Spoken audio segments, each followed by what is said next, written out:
according to growing online speculation, should never have been ringing in the first place.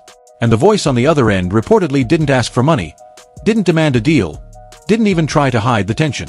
The message was supposedly just 4 chilling words. Pick up the body. Now think about that for a second.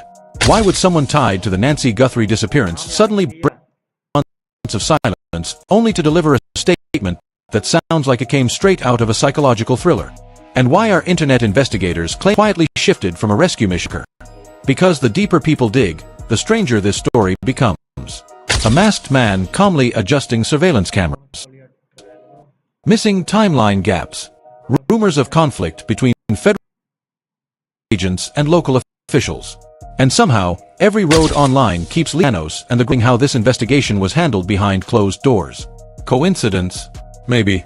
But tonight, we're unpacking the theories, the rumors, and the alleged secret call that has the internet asking one terrifying question. Did somebody already know how this story ends? The internet has officially reached that dangerous stage of an investigation where nobody trusts anybody anymore. Not the statements. Not the timelines. Not even the camera footage that authorities originally presented as critical evidence. Because the deeper online investigators dig into the disappearance of Nancy Guthrie, the more this case starts looking less like a normal kidnapping and more like somebody dropped a political conspiracy thriller directly into real life. And somehow, in the middle of all this chaos, one alleged phone call has completely changed the mood surrounding the case. Not confirmed. Not officially acknowledged. But impossible for the internet to stop talking about.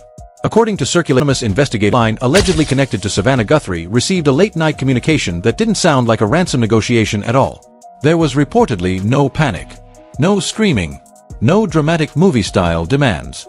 Just a cold instruction delivered with the confidence of someone who believed the outcome had already been decided. Now naturally, nobody online can agree on whether this alleged call is real, exaggerated, or completely invented by internet detectives who haven't slept in 72 hours and think every blurry shadow is evidence. But here's the problem. The timing of the rumor arrived confidence in the investigation was already collapsed. Start distrusting the process. Every tiny detail suddenly looks suspicious. Take the surveillance footage. The masked individual captured outside Nancy Guthrie's property didn't behave the way internet viewers noticed it immediately. No frantic movement. No visible urgency. The figure reportedly approached the camera with calm precision and adjusted the lens in a way that obscured visibility toward the street rather. That detail alone triggered a full-scale online obsession. Because according to armchair investigators, who now apparently believe they work for Netflix documentaries, planning, familiarity with the area. Some even theorized exactly where surveillance gaps existed seen. Mind after investigators. Reddit threads exploded into 900 comment arguments. YouTube creators began slowing down footage framed by hidden military suburban security in the morning. One creator claimed the masked figure's body language resembled trained operational behavior. Another insisted the movement pattern looked too clean. Meanwhile, somebody on X posted a 14-part thread analyzing the angle of the camera adjustment like they were defending a doctoral thesis in criminal conspiracy studies. This is where the case stopped being just a disappearance and became internet mythology. Because now every unanswered question creates 10 new theories. Why wasn't there evidence of forced panic inside the residence? Why did reports surrounding the digital blackout become so heavily debated online? And why are rumors continuing to circulate about police authorities and federal investigators? That last question especially refuses to disappear. Circulation has grown rapidly over the past several weeks, largely because internet users started revisiting old controversies connected to his career. Suddenly, clips, articles, archived interviews, and historical disputes started resurfacing everywhere. It became less about one investigation and more about public trust collapsing in real time. And once that happens, every decision gets scrutinized like it's part of a hidden agenda. One of the biggest talking points online involves reports that certain evidence was allegedly routed through outside facilities rather than processed immediately through federal channels. Now, before people start acting like this is the final season of a corruption drama, it's important to remember that online discussions often spiral far beyond verified information. But that hasn't stopped creators from building entire theories around supposed delays, chain of custody concerns, and rumors of internal disagreements. The public reaction has been brutal. Some viewers believe local officials were simply overwhelmed by the scale of the case. Others think personality conflicts behind the scenes may have slowed communication during the most critical hours. And then there are the internet conspiracy detectives who are fully convinced every unexplained delay means somebody is hiding something massive. Because apparently in 2026, nobody is allowed to simply make administrative mistakes anymore. Every typo is a cover-up. Every missed phone call is a conspiracy. Every awkward press conference automatically becomes evidence of secret government warfare. Still, people keep coming back to the same uncomfortable point. The timeline feels strange. That's the phrase dominating online discussions right now. Not proven corruption. Not official misconduct. Just strange. According to reports discussed publicly online, the time between Nancy Guthrie's disappearance and the earliest coordinated investigative actions has become one of the biggest sources of criticism. Internet users have questioned everything from surveillance coverage to communication procedures to how certain areas were allegedly prioritized during the first 48 hours. And the more people question the timeline, the more emotional the reactions become.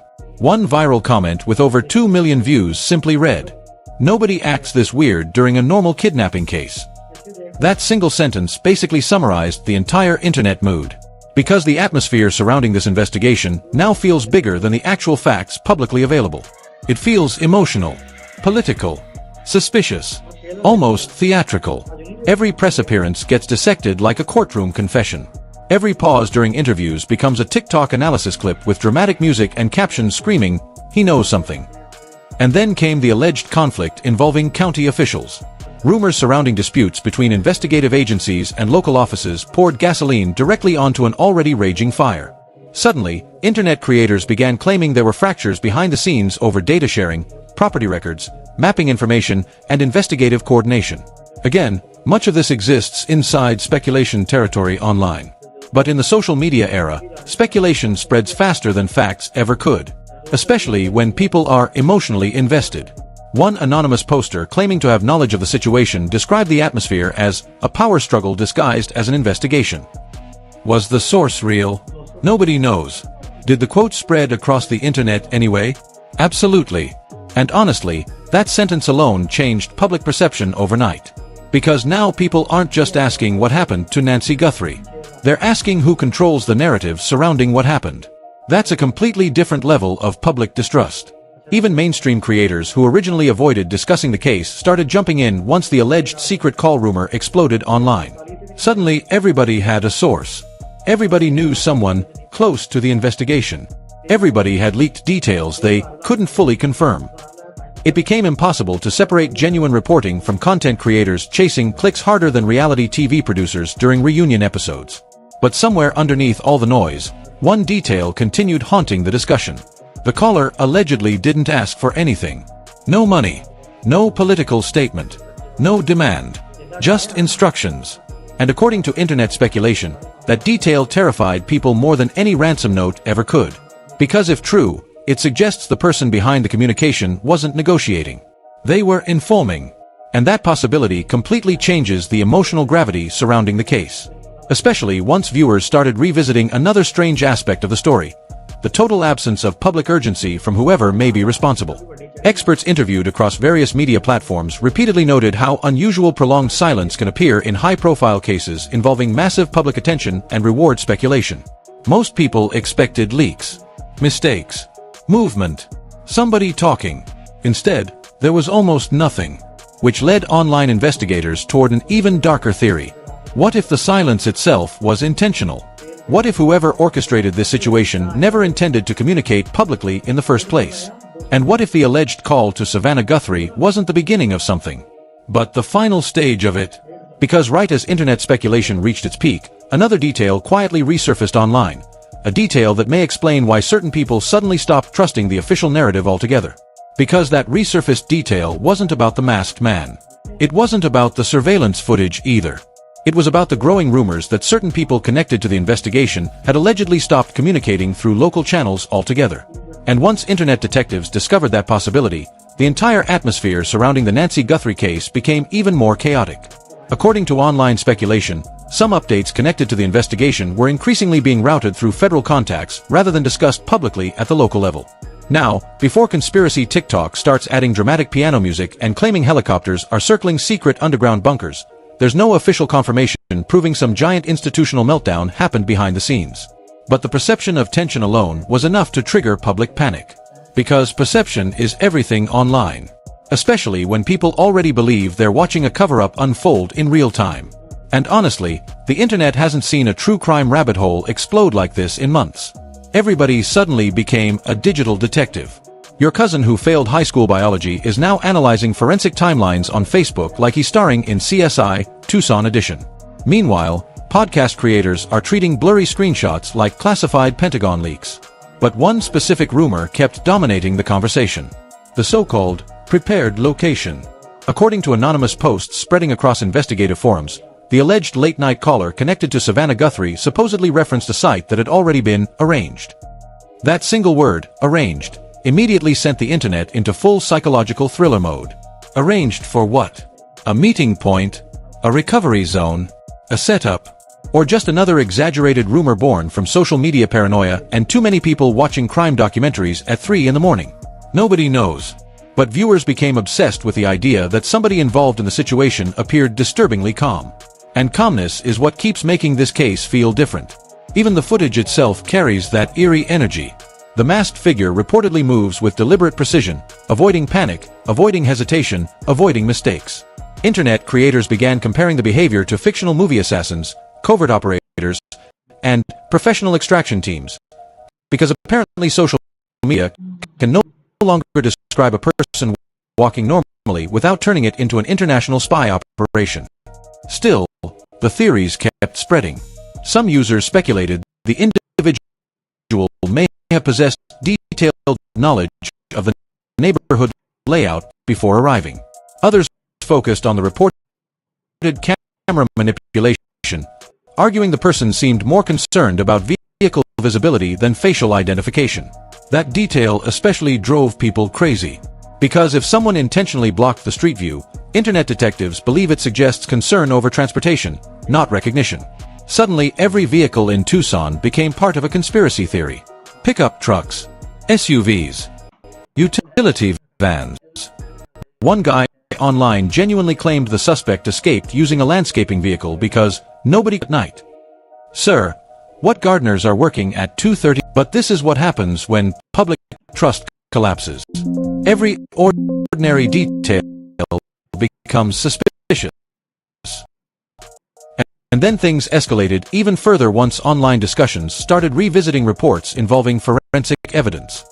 Specifically, a single strand reportedly recovered during the investigation talked about pieces of alleged evidence on the internet. Not because it didn't. Public discussion surrounding the case, the hair reportedly lacked a root, making standard DNA analysis significantly more difficult. The internet reacted to that information like somebody had announced aliens landed behind a Walmart. Suddenly creators started inventing theories about counter-forensic techniques, intentional contamination, and trained operational concealment. One viral live